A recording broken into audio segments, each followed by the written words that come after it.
Ces travaux de groupe avaient pour thème les transitions, qu'elles soient économiques, sociales, environnementales et également numériques. Et elles nous ont donc permis de voir un monde en mouvement, changeant, et à partir du moment où ces mutations ont lieu, avoir des intervenants de très grande qualité venir se projeter dans le futur, c'était particulièrement instructif. Alors ce que j'ai trouvé particulièrement intéressant pendant les 2 journées de restitution, c'est le fait qu'on a pu mettre des chiffres en face d'ordre de grandeur. Par exemple, on parle d'énergie, de centrales nucléaires, mais on peut nous dire 10 ou 20 centrales nucléaires. Très concrètement, ça représente quoi? Et ce que j'ai bien aimé, par exemple, lorsque Corinne Lepage est intervenue, c'est de nous expliquer concrètement qu'est-ce que cela représente.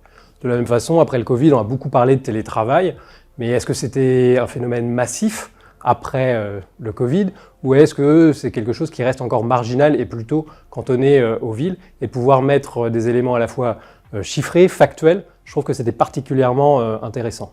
Ce qui était intéressant dans ces travaux de groupe, ça a été de mobiliser à la fois son réseau et de réussir à se coordonner.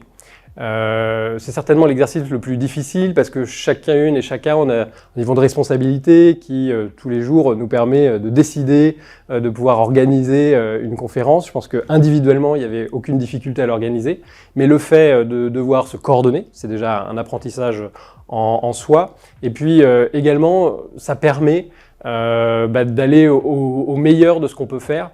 Puisque, évidemment, seul on a des idées, on a des connaissances, mais lorsqu'on les met en commun, ça permet véritablement d'avoir des intervenants de très grande qualité pour assister et nous faire partager leurs connaissances des transitions.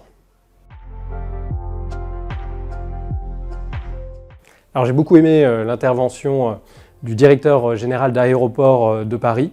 L'aérien, on le sait, va connaître des mutations énormes, que ce soit en matière environnementale, mais également en raison du prix de l'énergie. Et donc, il nous a expliqué comment Aéroports de Paris, même après le Covid, était amené à changer sa stratégie. Par exemple, il y avait des terminaux qui devaient être construits et ils ont décidé de ne plus les construire. Également, de voir comment ils peuvent adapter les aéroports sur du matériel qui va être amené à évoluer pour consommer moins d'énergie.